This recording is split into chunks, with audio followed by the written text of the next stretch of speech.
Dimensión con Dionisio Gutiérrez.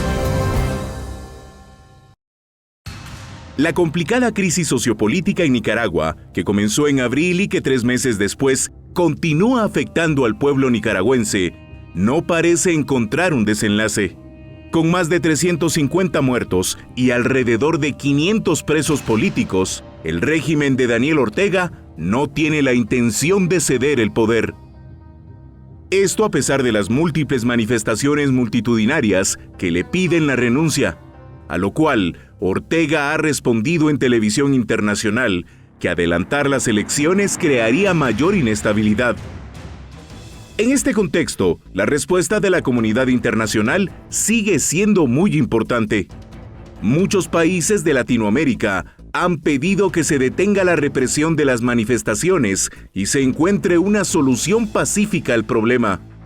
Por su parte, el vicepresidente de los Estados Unidos, Mike Pence, ha pedido el cese de la violencia y que se adelanten las elecciones para dar un respiro a la crisis con Ortega fuera del poder. El único apoyo sólido que parece quedarle al régimen de Rafael Ortega es la izquierda latinoamericana, aglutinada en el Foro de Sao Paulo, quien apoya también a la dictadura venezolana y a los dirigentes del llamado socialismo del siglo XXI, que hoy están enfrentando a la justicia de sus países.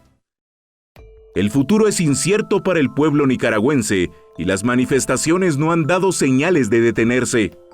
Lo mejor para Nicaragua es que se encuentre una salida pacífica para la crisis y que se establezca un régimen democrático en el país centroamericano que les permita mejorar las condiciones de vida de sus ciudadanos.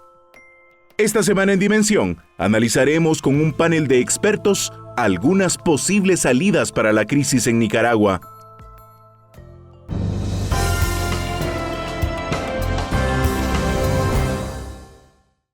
Nicaragua está pasando por una de las crisis más graves de su historia y van más de 350 personas asesinadas. Es una crisis profunda y las salidas pues se ven a muy corto plazo de una forma pero con mucha incertidumbre. Hoy vamos a hablar de esa situación de Nicaragua con 4 expertos y tenemos en primer lugar al doctor Manuel Villacorta, sociólogo y columnista de Prensa Libre, al doctor Nicolás Virsi, economista internacional, al licenciado Luis Miguel Reyes, comunicador, y al licenciado Mauricio Chaulón, historiador y antropólogo social. Nicaragua, como decía, está atravesando por una situación muy grave. Muchos la comparan con lo que pasó con Somoza a finales de los años 70. Incluso creen que lo que está haciendo hoy Ortega es más grave de lo que hizo Somoza en su momento. Ustedes estarán o no de acuerdo con esa situación y esa es parte de lo que vamos a discutir. Pero la pregunta con la que quisiera que iniciáramos esta discusión es: ¿cómo es posible que Nicaragua, un país al cual la izquierda lo elogiaba en su momento y la derecha también llegó a elogiarlo por el crecimiento económico que estaba teniendo, de pronto entra en esta crisis con una profunda incertidumbre y que además es una tragedia por la cantidad de muertos que se llevan contabilizados hasta el momento? ¿Cómo es posible que se pase de una situación de gloria a una situación caótica y realmente trágica? Licenciado, empezamos con usted. Bien, muchas gracias por la invitación y me parece que es un tema muy importante porque no solamente nos compete como región en el Istmo Centroamericano, sino también en América Latina. Respecto a su pregunta, yo considero que en primer lugar Nicaragua ha tenido momentos muy complejos en su historia y creo que lo que no estamos haciendo precisamente es historizar y problematizar lo que está pasando. Nosotros no podemos dejar de hacer uso de la historia. Es decir, cuando se dio la revolución sandinista en 1979 y la dictadura del somocismo fue derrocada, lo que no se logró fueron desmontar las estructuras de poder sobre los medios de producción que siguieron estando en manos prácticamente, digamos, de un empresariado que había renunciado por cuestiones coyunturales al somocismo, pero nunca dejó de ser la clase dominante oligarca nicaragüense. Esto es desde mi perspectiva, es decir, aquí estamos para discutirlo. Pero considero que en ninguno de los momentos, a partir de 1979 hasta ahora, se logró desmontar precisamente esa clase dominante. Es decir, las derechas y la oligarquía nicaragüense no dejó de tener el poder. O sea, Por para eso, usted, el culpable de la situación que está atravesando Nicaragua ahorita es la oligarquía nicaragüense, como usted le llama. en muy buena parte sí, la responsabilidad histórica de lo que está sucediendo. ¿En qué sentido? Recordemos que no es lo mismo, ni en la teoría ni en la práctica, tener el poder que tener el gobierno. Muchas veces podemos llegar a tener el gobierno o la administración del Estado, pero no necesariamente tenemos el poder. Recordemos también que la revolución sandinista se dio en un momento en que el gobierno de Jimmy Carter en los Estados Unidos era un gobierno con una proyección, digamos, de respeto a las soberanías y la proyección, digamos, de los derechos humanos y buscar los consensos internacionales para procesos de pacificación. Pero después viene el gobierno ultraconservador de Ronald Reagan y la revolución sandinista se tuvo que enfrentar precisamente, digamos, a toda una serie de ataques asfixiantes que se dieron también en paralelo a un declive del bloque socialista del este en Europa, empezando por la misma Unión Soviética. Entonces, no es lo mismo una revolución cubana, por ejemplo, en 1959, con otras expectativas y con otros contextos, que una revolución que se da en 1979 que tiene que empezar a despegar en los años 80, en los complejos años 80. ¿Cree que Ortega no tiene ninguna responsabilidad de todos los asesinatos que están pasando en Nicaragua? Claro que la tiene como el presidente, digamos, del Estado, porque el Estado tiene que responder, por supuesto, pero no es el único actor responsable. Por eso yo hago un llamado a la historización, porque también recordemos que antes de estos 3 periodos de Ortega, hay 3 periodos de gobierno de las derechas, el de Violeta Barrios de Chamorro, el de Arnoldo Alemán y el de Enrique Bolaños. Y antes hay toda una dictadura somocista y una intervención norteamericana que a mi criterio no se ha ido del todo. Doctor. Bueno, vale la pena tomar el punto de vista de la historia. Yo creo que hay que ser objetivos en eso. En 1967 Anastasio Somoza tomó el poder y lo pierde en 1979, un 19 de julio. Yo tuve la fortuna de viajar mucho por Centroamérica, por la posición que tenía con una compañía internacional, y recorrí Nicaragua, Granada, Masaya, Chinandega, Managua, completa, pero me recuerdo muy bien de esa época. Y puedo decirte que esa experiencia vivencial, más los estudios históricos, ¿no?, y sociológicos y políticos, me llevó a la conclusión de que hubo una especie de vacío temporal entre el 19 de julio de 1979 y pongamos una fecha un poquito parcial, el 19 de julio de 1980, un año en el cual en efecto las fuerzas somocistas perdieron el poder.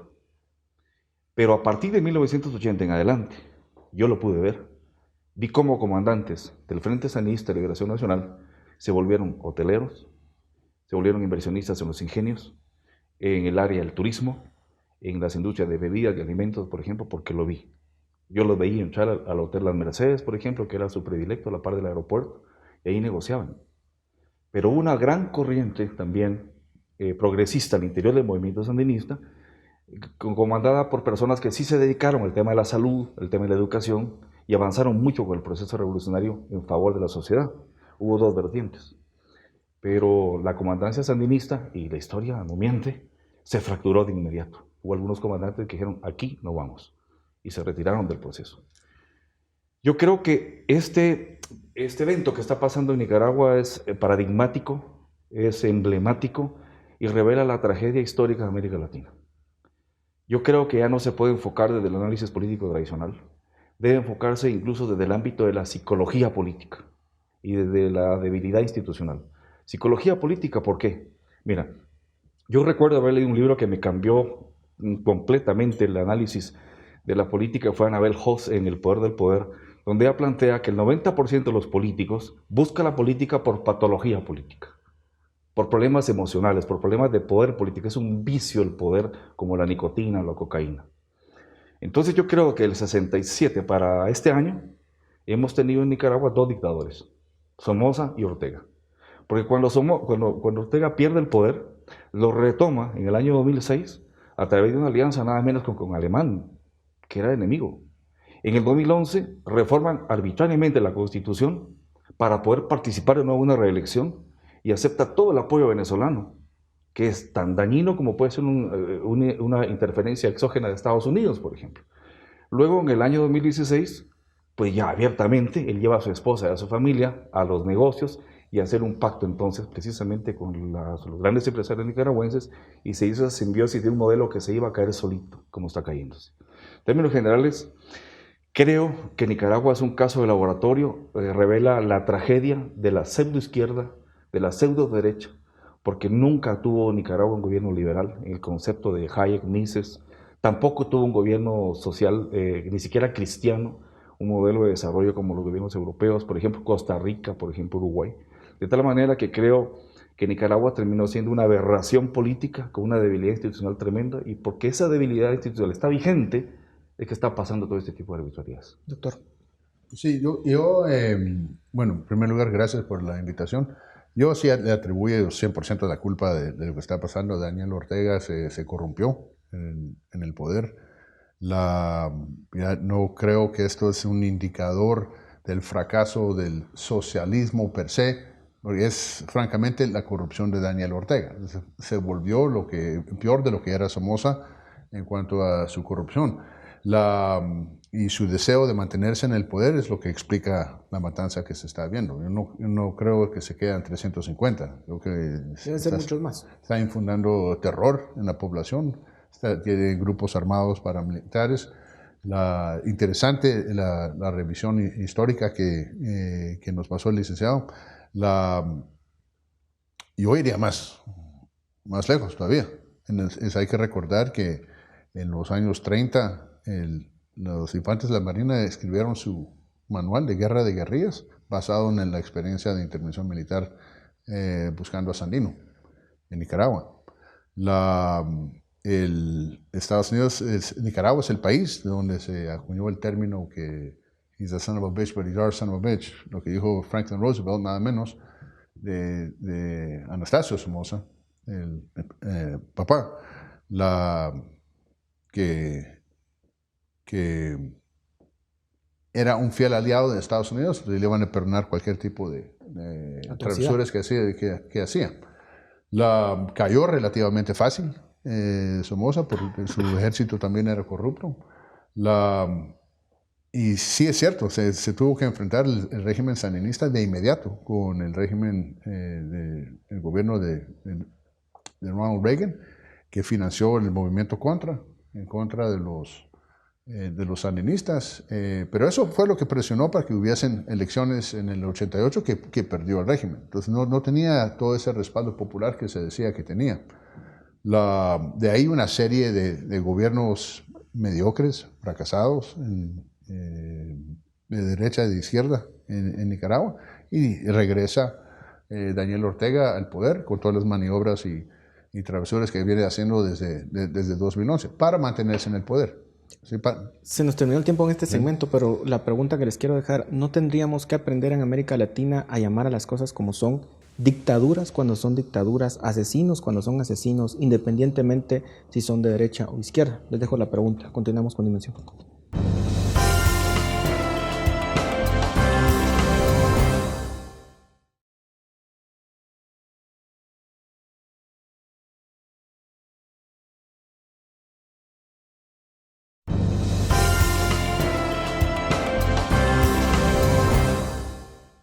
Continuamos en Dimensión hablando sobre la crisis y la tragedia de Nicaragua. Licenciado Reyes, ¿no tenemos que aprender en América Latina a decirles asesinos, dictadores, autoritarios a gobiernos que pareciera que fueran democráticos, pero que al final en la práctica resultan violentando los derechos fundamentales de la población, incluida pues la vida? Pero creo que Ortega ya dejó de parecer democrático, digamos, desde las últimas elecciones que gana, claramente cuestionado sobre la legalidad del proceso además que estaba en total contubernio con el ente electoral. Creo que ahí ya eso de democrático ya no se le puede llamar a Ortega. Ahora, lo que sí es claro es que, digamos, este es un régimen que en 100 días tiene un saldo de 350 muertos y 500 presos políticos, los cuales pues los ha sufrido el pueblo nicaragüense. Y aquí hay un problema, y es que la comunidad internacional ha sido muy débil en señalar lo que está pasando, porque también hay muchos gobiernos que se sienten con la cola machucada sobre el tema. Digamos, ya vimos el vergonzoso comunicado del Foro de Sao Paulo, que la verdad a mí sí me preocupa que todavía haya defensa de parte de la izquierda latinoamericana a un régimen que a todas luces es asesino. O sea, no están dispuestos a dejarlo solo, ¿verdad? Y todavía lo acuerpan. Y pues que sí ha habido, digamos, alguna condena de parte de otros países latinoamericanos, pero que ha sido bastante débil y que realmente no con la contundencia que se esperaba, ni siquiera de la OEA, ni de Naciones Unidas, ¿verdad? Ni de otros espacios. Solo Estados Unidos, pues Mike Pence que dijo esta semana que Ortega pues debía renunciar y que además debían adelantarse las elecciones, ¿verdad? Ha sido tal vez la declaración más contundente, pero respecto a eso creo que sí ha sido muy tibia la condena que se le ha hecho al régimen de Ortega, y sí es necesario un poco más de dureza de parte de la comunidad internacional, de un poco de separar a estos regímenes que son abusivos, que son autoritarios, que ya no guardan ni siquiera las formas democráticas. Yo creo que ya esto ya ni siquiera entra en lo que la ciencia política le llama unos que son competitivos, ¿verdad? Ya ni siquiera llegan a eso. Entonces, creo que ya llegó el momento de decir, yo estoy de acuerdo, ¿verdad? De decir, este es un régimen abusivo, asesino y poco democrático. Sí, yo concuerdo, pero también no es poca cosa que el vicepresidente de Estados Unidos haya llamado por un cambio de régimen. Hace poco, creo que fue la semana pasada, si leí bien la noticia, Todd Robinson, que regresa como embajador regional, para ponerlo así, para asuntos centroamericanos, dijo que con respecto a Nicaragua, todas las opciones están sobre la mesa. Cuando Estados Unidos dice eso, está contemplando intervención militar, o eso quiere dejar entender. Entonces, y ahí sería interesante ver cuál sería la reacción de los países de la región. ¿Tienen que ser más activos los países de la región en provocar la caída de Ortega o no, licenciado? Ahora, analicemos con base a la pregunta que usted hacía, que me parece, con todo respeto, que está sesgada, porque entonces pareciera que debemos de adoptar, independientemente de cuál sea nuestro planteamiento ideológico o nuestro posicionamiento ideológico, tenemos que aceptar que el gobierno de Daniel Ortega es un gobierno asesino o que es un gobierno antidemocrático. Yo creo que también hay que problematizar e historizar eso, porque en principio, miremos una Nicaragua que había elevado su nivel de seguridad ciudadana en todos los aspectos como ningún otro país de Centroamérica, incluso había superado a Costa Rica, y hay datos en donde se puede constatar. Creo que este programa es muy corto como para poder hablar de esos datos solamente, pero hay diversas fuentes donde lo podemos constatar. El país más seguro de Centroamérica, no solamente en seguridad ciudadana, sino también en procesos de seguridad para inversión extranjera e inversión local. Y también hablemos de un tema, el tema de la gobernabilidad. Es decir, un país como Nicaragua no ha sido un país históricamente fácil para, o menos complejo, digamos, para construir un proceso de gobernabilidad.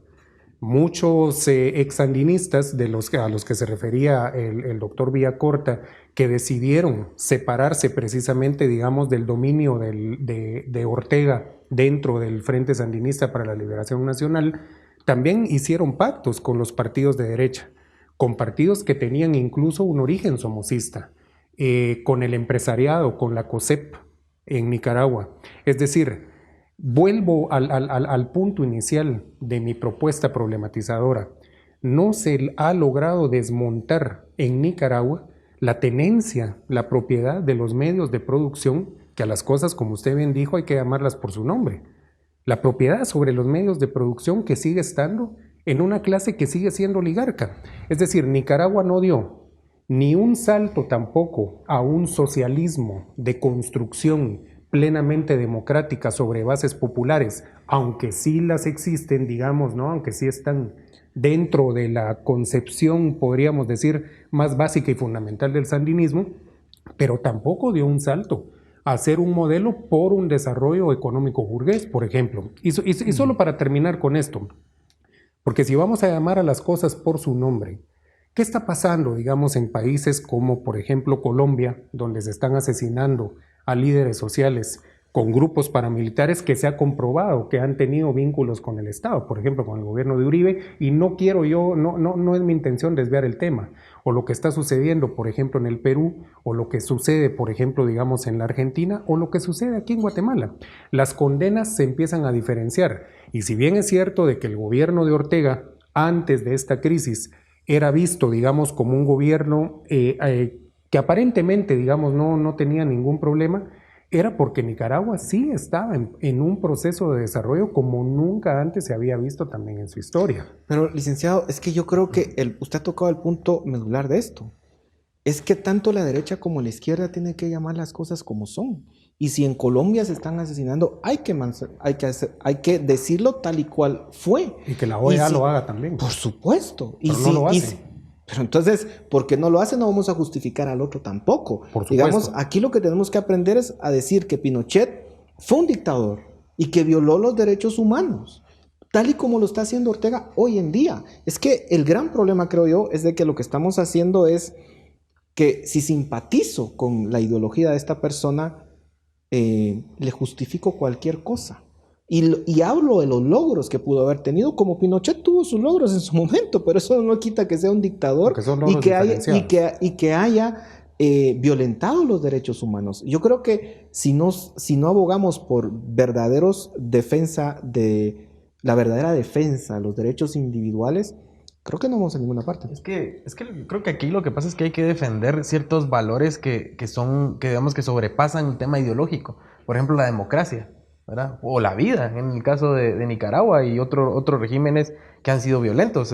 Y es que no importa si son de izquierda o derecha, pero si defendemos esos valores, no deberíamos entonces estar solapando o estar, digamos, haciendo de menos los abusos de este tipo de regímenes como el de Ortega. Además, hay gente que está acomodada al régimen chavista y que recibe beneficios aún al día de hoy de parte de Maduro y que votaría por ellos y seguramente tienen mucho apoyo, pero ha sido a través de programas clientelares y dinero que se ha dado. Lo mismo en Nicaragua, y hay que decirlo también, la élite económica en Nicaragua se acomodó con el régimen y hoy, claro, hoy que ven lo que realmente era, se dan cuenta que estuvieron varios años solapando un régimen que se estaba entronizando y que no iba a permitir otras opciones políticas. Ese es el problema realmente, doctor.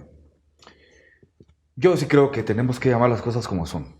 Y en Nicaragua hay una dictadura violenta. Asesinar a un pueblo, al mismo pueblo, es dictadura, no importa de dónde venga. Yo creo que hay líderes de izquierda a los cuales se les debe respetar muchísimo, escuchar y admirar, como Mujica, por ejemplo. Él fue un combatiente, con las armas en la mano, estuvo preso mucho tiempo, llega a la presidencia en Uruguay, y lo que ha enseñado para América Latina, particularmente la izquierda, es aleccionador. Y él tiene algo que es lapidario, y dice, si a ti te gusta el dinero, si a ti te gustan los negocios, no te metas a política. Deja la política para los verdaderos políticos. Y cuando yo veo, por ejemplo, de que Daniel Ortega y sus allegados están metidos en el negocio del petróleo con Venezuela, ellos, y en múltiples negocios también, lo que llama eso es cooptación de Estado. Y no importa que la cooptación del Estado pase, como pasó en Guatemala, por empresarios que se dicen liberales, o pase, por ejemplo, por izquierdistas revolucionarios que se dicen sandinistas, es exactamente lo mismo. El gran problema de Nicaragua, Paul, es lo que no hemos entendido en América Latina. El Estado o el gobierno, como órgano administrativo, debe tener la mejor gente, la más capaz, manejando la política económica, la política de salud, la política de educación, totalmente ajenos a los intereses económicos. Es un órgano técnico de desarrollo y que no se debe influir. Pero la tentación autoritaria, la cooptación del Estado surge, por eso te decía, como una patología de poder Tenemos poder, cooptemos el Estado y hagamos negocios. Bajo la aureola de que somos revolucionarios, y vamos bien.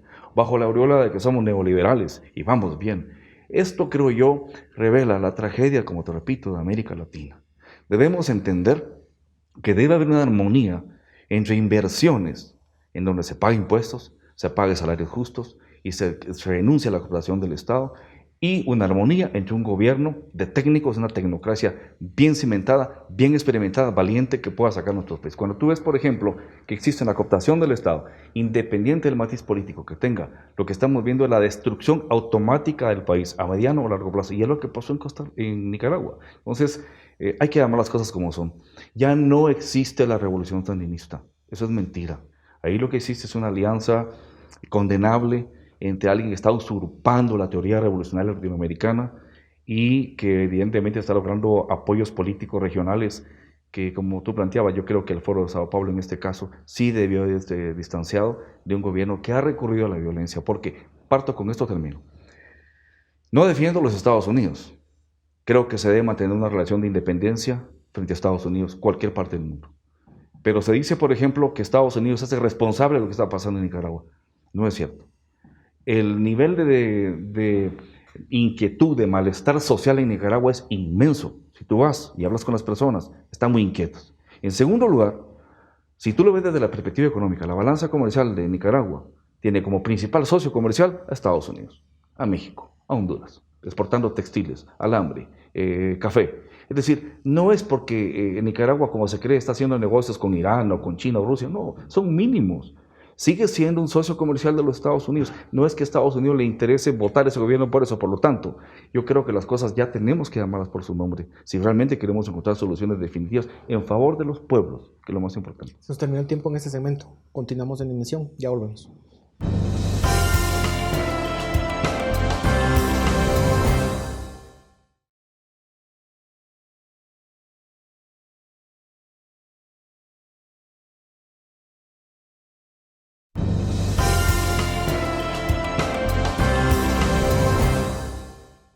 Seguimos en Dimensión hablando sobre Nicaragua.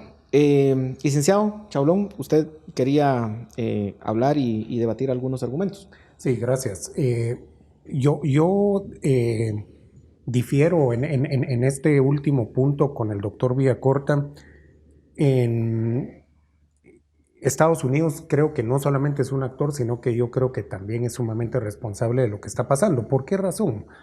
Recordemos que Estados Unidos ha tenido intereses históricos en el istmo. Yo creo que es el problema de ahora. Yo creo que los tiene presentes. O sea, digamos, solo con el hecho de denominar, por ejemplo, como el Triángulo Norte, a Guatemala, El Salvador, Honduras, la presencia de altos funcionarios, digamos, en Guatemala, y que Nicaragua no es que solamente tenga sus negocios, que los tiene muy fuertemente con Estados Unidos, por supuesto, y con el resto de América Latina, pero también sigue presente la cuestión geoestratégica de la presencia rusa y China, y sigue presente la cuestión del canal interoceánico. Ya no es solamente el canal de Panamá, sigue presente el canal interoceánico, que ha estado presente desde el siglo XIX en Nicaragua, ha estado presente durante todo el siglo XX y sigue presente ahora. Y los negocios, la presencia rusa, China, desde la cuestión geopolítica, sigue estando presente. Y solo para entender su punto, o sea, usted dice que el hecho de que hay un interés de Estados Unidos de impedir que se construya un canal en Nicaragua que compita con Panamá. Y que no lo hagan ellos, por supuesto. Pero algunos dicen que es económicamente imposible tener dos canales funcionando pero uno más a la par fundamentalmente que tiene que pero solo dejemos hablar algo. Perdón, yo creo que tiene que ver mucho, porque la presencia la presencia rusa, la presencia china, económicamente hablando, en la recuperación de las esferas de influencia, que es lo que está haciendo, digamos, este gobierno de Donald Trump, porque si no, tampoco vendrían aquí esos altos funcionarios como Mike Pence o como otros delegados del gobierno norteamericano, aquí a Guatemala, por ejemplo, como cabeza de playa del Istmo Centroamericano. Eso lo vemos factible desde el punto de vista geopolítico. Y ahora hay otra cuestión. Nosotros hablamos aquí, digamos, lo que decía Luis Miguel acerca de valores universales, hablemoslo desde este punto de vista, dentro de la modernidad, dentro de este momento histórico. Pero cuando se ha hecho un programa, o no sé si yo me lo he perdido, aquí, digamos, en este foro o en otros espacios, digamos, ¿no? De la radio, de la televisión, de la prensa, sobre lo que está sucediendo. Pongo otra vez el ejemplo de Colombia, sobre los asesinatos, por ejemplo, que suceden en El Salvador, sobre lo que sucede, por ejemplo, en Honduras, cuando asesinaron, digamos, a Berta Cáceres y la presión sobre el pueblo hondureño organizado. ¿Cuándo se ha hecho un programa, digamos, Bueno, en ese nosotros sentido? aquí hemos tocado el tema de los derechos humanos como algo sobre fundamental. México, pero, siendo de derecha, digamos. pero lo están haciendo ahora de manera muy particular sobre el caso de Nicaragua. Mucho antes. Porque se trata también de un gobierno que, digámoslo así, está en el espectro de las izquierdas. O sea, llamemos también a las cosas por su nombre, como usted lo decía. O sea, ¿por qué interesa hacer en este momento el caso de Nicaragua?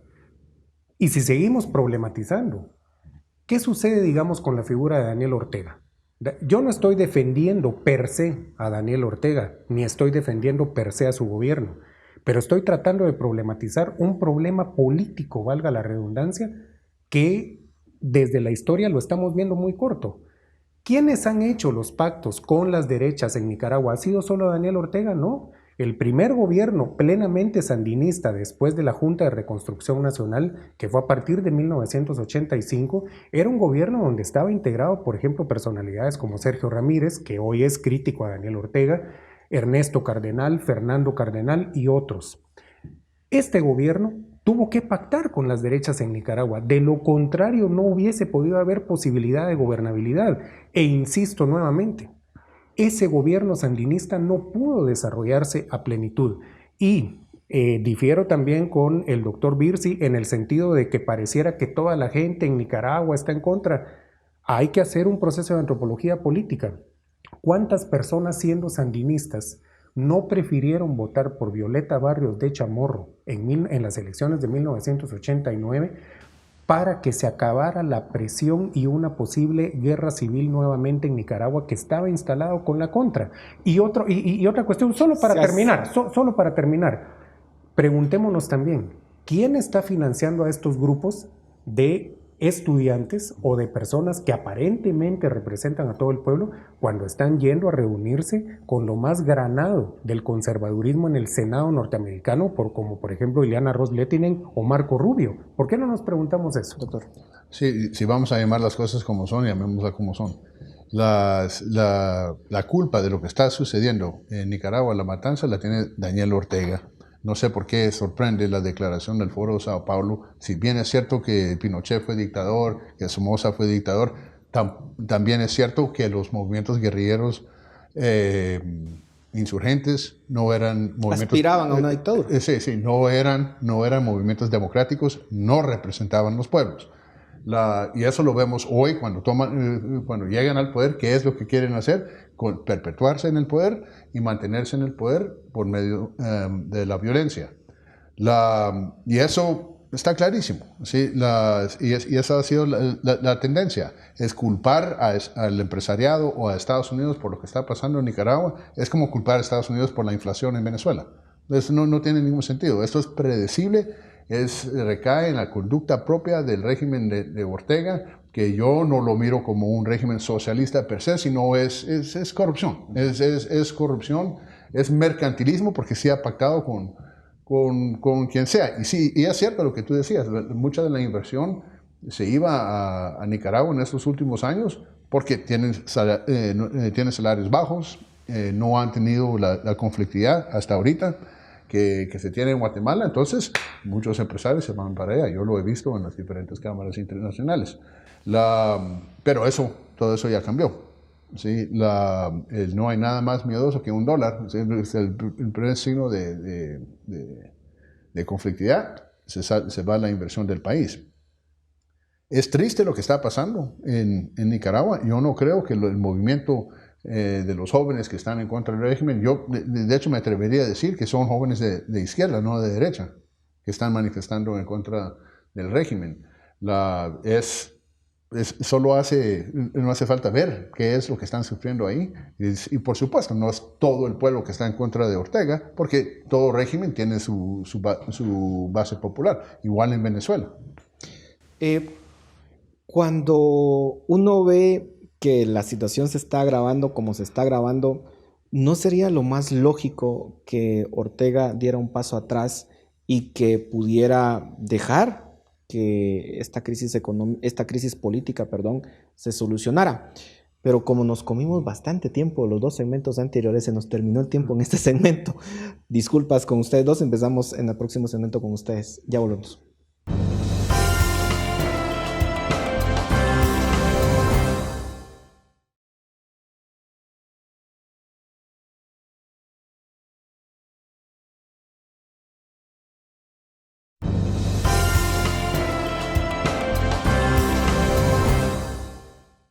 Llegamos al último segmento del programa de esta noche, que ha estado pues bastante polémico. Doctor, la solución tiene que pasar porque de alguna forma esta presión política que se está dando, digamos, cuando uno ve ciertos videos, por ejemplo, que la policía que ha participado en estas matanzas baila, digamos, de una forma cínica frente a la población, celebrando, y vemos a muchos ciudadanos que llegan a reclamarles y a decirles, miren, ustedes han matado al pueblo. Digamos, hoy las redes sociales, todo ese tipo de dinámica interna se ve y realmente, pues sí duele independientemente de dónde venga, y aquí hay que decirlo, también pasó en Honduras. Y eso hay que llamarlo como lo es, un fraude electoral. Eso fue lo que sucedió y es una dictadura también. Hay que hacer un programa de eso. Por supuesto. Doctor, ¿tiene que renunciar Ortega o cuál es la solución? ¿Cuál es el papel, repito, de la comunidad internacional en esto? Todo dictador, como es Ortega, porque ya lo es, que no representa a la izquierda de América Latina. No la representa. Él es un inversionista, mercantilista que se escuda de ser socialista. No es un hombre de izquierda. Eso tiene que estar claro. Es un dictador. Yo creo que cuando tú gobiernas democráticamente, cuando tú entiendes que en una sociedad hay diferentes sectores, eventualmente hasta contrapuestos con intereses, pero gobiernas tratando como buen político, llegar a un punto de equilibrio en donde se llega a un avance social, en donde todo sea un gana-gana, tú vas a ir consiguiendo niveles de simpatía muy altos. Ahí es donde yo reitero que es imposible pensar que los Estados Unidos estén financiando, esto es desvirtuar la lucha interna del propio nicaragüense que se siente traicionado, que no tiene empleo, que siente que la pobreza lo está golpeando, que no hay oportunidades. Ya son muchos años, Paul, es que no son dos, muchos años de revolución sandinista, entre comillas, y Nicaragua está peor incluso. Esa es la verdad. Creo que Nicolás lo explicó muy bien. Los inversionistas se fueron para allá porque los salarios son salarios muy bajos. Porque las facilidades fiscales son tremendas. Por eso se fueron, si no, no se hubieran ido. Ahora, yo creo que el tema que hay que ver aquí con claridad es que hay demasiada insatisfacción en el contexto interno de la sociedad nicaragüense y que eso está generando estos focos de conflicto. Ahora, yo creo que cuando un presidente goza del cariño de su pueblo, producto de las obras que ha ido haciendo, y Ortega viene gobernando desde 2006, no tendría ningún temor, fíjate bien, en convocar a elecciones anticipadas, porque sería la forma clarísima, interna y externa, de demostrar que el pueblo de Nicaragua en pleno está a favor de él y que son unos grupúsculos. ¿Por qué no convoca unas elecciones? ¿Por qué el temor a ponerse ante la fiscalización popular? Porque ahí es donde entran precisamente las consultas populares, las revocatorias de mandatos. ¿Por qué ese temor? Porque pasa lo mismo que aquí. Recuérdate que aquí se apela al fortalecimiento y a la institucionalidad, al constitucionalismo, que no se puede quitar un gobierno por incapaz y corrupto e inepto que sea como el actual. No se puede porque la ley dice que hay que esperar. Y por ese esperar están pasando estas tragedias horribles que estamos viviendo y vienen más. El Pero como sistema hay que esperar. presidencialista lamentablemente no es tan flexible como... Exactamente, y en Nicaragua es exactamente lo mismo. La Constitución Sí. dice que no se puede, además no contempla elecciones anticipadas. ¿Por qué lo vamos a hacer? Pero cuando convino, sí se reformó la Constitución para una reelección que es a toda luz de fraudulenta. Yo creo que y América Latina necesita, Paul, ya, y los pueblos están urgidos de eso, de gobiernos verdaderamente democráticos. Mientras Ortega no convoque a unas elecciones adelantadas, está demostrando claramente que no goza con la simpatía mayor del pueblo nicaragüense. Por lo tanto, realmente seguir con esa teoría, y aquí termino, de que Estados Unidos está fomentando agresiones, eso ya pasó. Estados Unidos, menos te hablo en nombre de Guatemala, ha tomado una posición de avanzada de progreso en el tema de la lucha contra la corrupción, nos ha apoyado. Ha ayudado muchísimo con la cooperación con CICIG, por ejemplo. Su política en agenda social va orientada al combate a la pobreza. Han entendido que ahora deben irse por esa línea, en un contexto de identidad incluso con la izquierda ilustrada que entiende que esos cambios son urgentes. Por lo tanto, yo creo que un dictador jamás va a pasar frente al escrutinio popular, porque sabe precisamente que su dictadura se sustenta en el autoritarismo y no en la democracia.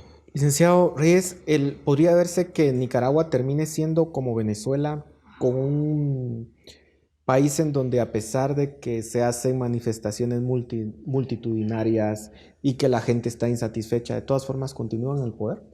Puede pasar, y ojalá por el pueblo nicaragüense que no, pero yo sí estoy de acuerdo en que Ortega debe renunciar, pero no solo renunciar, sino retirarse completamente junto con su esposa del poder, quien está ahí acompañándolo, ¿verdad?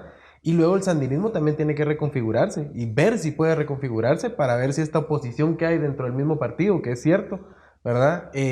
Puede pues tomar el control y ofrecer una cara distinta al pueblo nicaragüense. Es que también, si no se pasa por eso, el partido pues tendría que morir con Ortega, ¿verdad? Y hay que ver si lo dejan morir en ese sentido. Ahora, yo voy a estar en desacuerdo un poco con usted, doctor, en el sentido que Ortega no es un hombre de izquierda, digamos, pero sí es apoyado por la izquierda latinoamericana, ¿verdad? En conjunto y en coro, a través del Foro de Sao Paulo, lo apoyaron hace poco.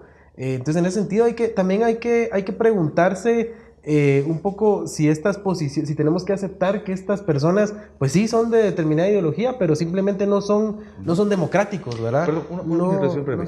El Foro de Sao Paulo puede decir que él es un hombre de izquierda, sí, pero los millones de latinoamericanos tenemos derecho a opinar.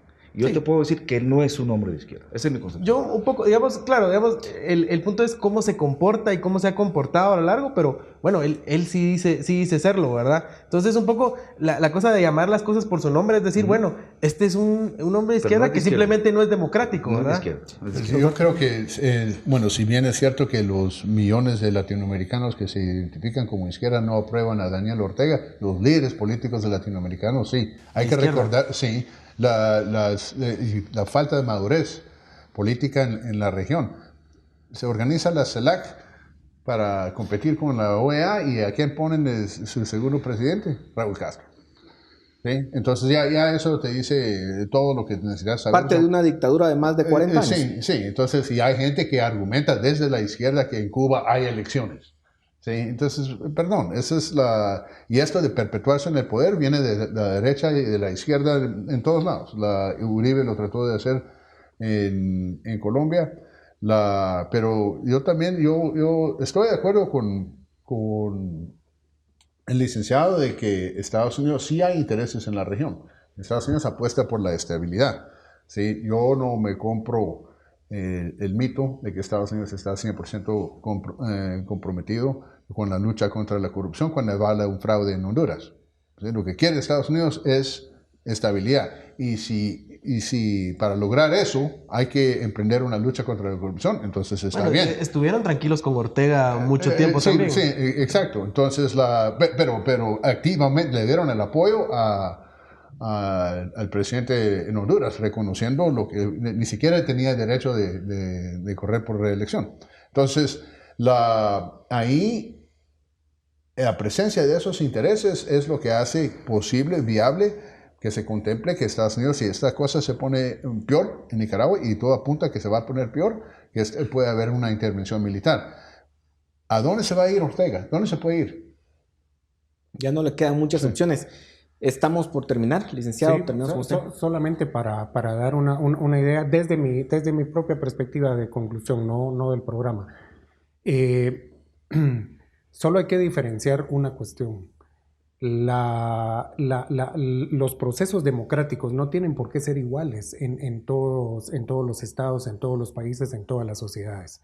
Yo sí difiero totalmente. En Cuba hay procesos de elecciones, hay procesos democráticos de elección, hay una Asamblea Nacional del Poder Popular. Como un solo partido. Como no hay, claro, pero lo que pasa es de que no todos los modelos democráticos son iguales.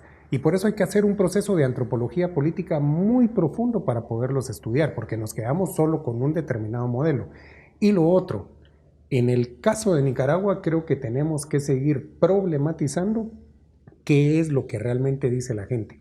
¿A quién están representando estos grupos que aparentemente están alzados? ¿Qué guión se está siguiendo también cuando se tienen armas hechizas? ¿Quién está poniendo los muertos y de dónde están viniendo también los asesinatos? Que no solamente están viniendo desde el Estado, sino que también están viniendo desde estos grupos, y eso también se puede comprobar. Es decir, yo creo que necesitamos más procesos de investigación de lo que realmente está sucediendo, porque no podemos quedarnos con un conflicto que puede convertirse en una intervención militar. Y además también a mí me llama la atención poderosamente algo. Se habla, digamos, de que ahora Ortega, que no representa el sandinismo, etcétera, pero cuando hay procesos también democráticos, como en el caso de Bolivia, por ejemplo, o como en el caso, digamos, de Uruguay, o como en el caso de Brasil, o como lo hubo en Argentina, digamos, con los gobiernos de Néstor Kirchner y Cristina Fernández, ahí se seguía atacando porque se decía que la izquierda era insuficiente, etcétera, y hay una izquierda permitida también. Mujica se ha convertido en un representante de esa izquierda permitida, pero lo que pasa es que los contextos de Uruguay son totalmente diferentes. Mientras Maduro no, Maduro es antidemocrático, Mujica sí, es decir, sigamos problematizando esto, que creo que me parece que ahí vamos a poder encontrar mayor apertura, digamos, para en este sentido. Si no hay alternabilidad, o si no hay posibilidad de alternabilidad en el poder, difícilmente se puede decir que hay democracia. Pero ese es un canon de la democracia burguesa, un canon. Pero es que no hay muchas... Bueno, es que si no también tendríamos que hablar de que entonces pues pueden haber reyes eternos con poderes absolutos y no pasa nada. Yo creo que parte de la discusión muy importante que tenemos que hacer en América Latina es de verdad construir auténticas democracias, y democracias que de verdad tengan ese componente de pesos y contrapesos y de respeto a los derechos fundamentales. Y yo pongo un ejemplo: los mejores países del mundo son los países nórdicos, y son países democráticos, con esos cánones burgueses que usted puede llamar, pero donde la gente vive bien, y yo creo que todo el mundo quisiera vivir como ellos. Pero se nos terminó el tiempo. No tienen un imperio hegemónico que los está...